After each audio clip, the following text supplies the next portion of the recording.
My name is Stain Gray. I go by Stained. I'm 18 years old. I'm out of West Palm Beach, Florida.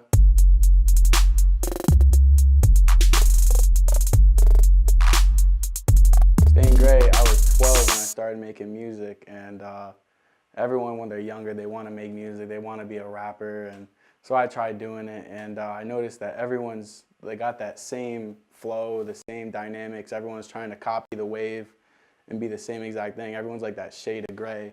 Nothing's unique about them. So I chose Stain Gray because I want to be that unique thing that pops out of all of it. That being said, what were some of the unique rappers that you used to listen to? Oh, back when I started listening to music, it was Lil Wayne, all the hot shit like that, and A Milli was big when I was young, and I used to bump that with my cousin. And but growing up, Post Malone had a big influence on my music. Drake did too, and actually New Age with Lil Uzi Vert. He had a big touch on my recent EP.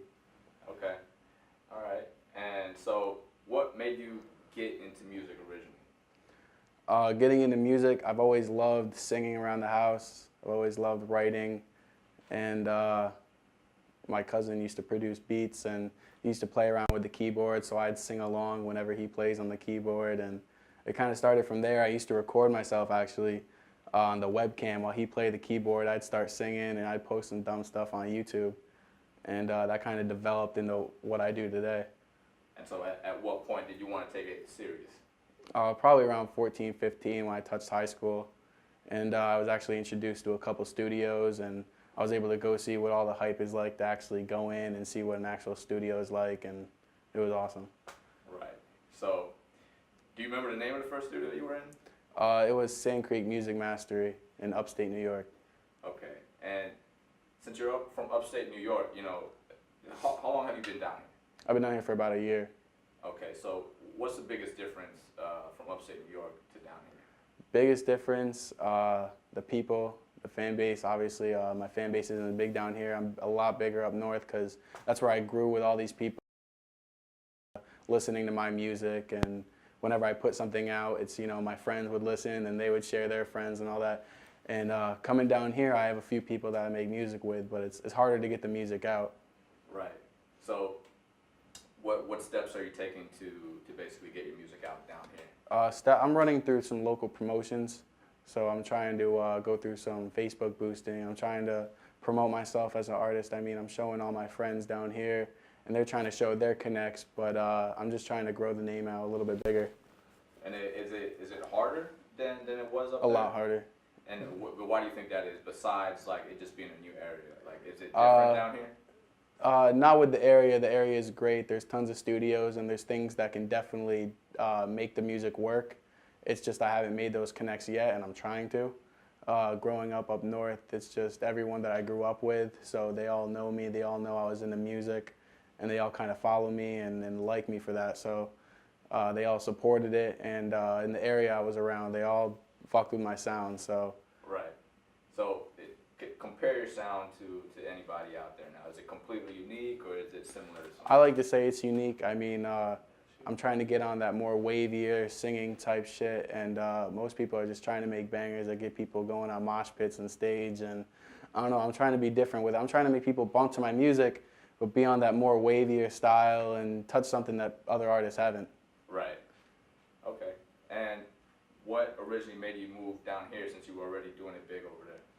I have a family down here, and after I graduated, I came down here to spend some time with them, and I actually grew up down here for a couple of years when I was younger, and that's how I have my friend base that I have down here. And so I was able to link up with them when I came back down after graduating, and I've been on my grind every day trying to make some more music and get a bigger fan base down here. So as far as music you've released, what do you got out now? Any mixtapes, any EPs? Actually, in March, the end of March, I just released Waves EP. And I've been trying to get that going. It's now up to about 50K plays on each song, which isn't too bad. But bigger thing right now I'm trying to focus on is the venues to get to work with shows, and basically when I get the shows going and I can grow that fan base of people hearing me live, I feel like they connect with me once they see me and my energy. and I feel like that's going to relate into them playing my music in their free time. And you know, you said you do a lot of stuff yourself as far as like the mixing, the engineering, and the producing. Are you working with any outside producers? I'm working with a couple right now. One of my best friends down here is a pretty good producer, and he mixed and mastered a lot of my Waves EP, and he did a great job. It sounds really good. And I'm working with a few huge producers now that it's coming up soon, and I'm really looking forward to working with them. Okay, you can't say any names yet? Nah, not yet. Just be on the lookout. On the lookout, definitely. There's definitely some hot shit coming. All right, so, you know, hypothetical question, you know, if you could collab with anybody right now in the industry, who would you like to collab with? Definitely, biggest motivation right now is Post Malone. I'd love to have him on a hook, like we were talking about earlier, just have him have like a flowing, nice, wavy type chorus where he's just getting everyone going. And then I come in and everyone loves my One Love right now. So I'm trying to think if I had a song like that with Post Malone on the chorus, it'd be fucking crazy. It'd be a dream. Right. And in 5 years from now, where do you want to be? 5 years right now, I want to be stable with music. I definitely want to improve on my mixing, mastering. Obviously, the more you do it, the better you get.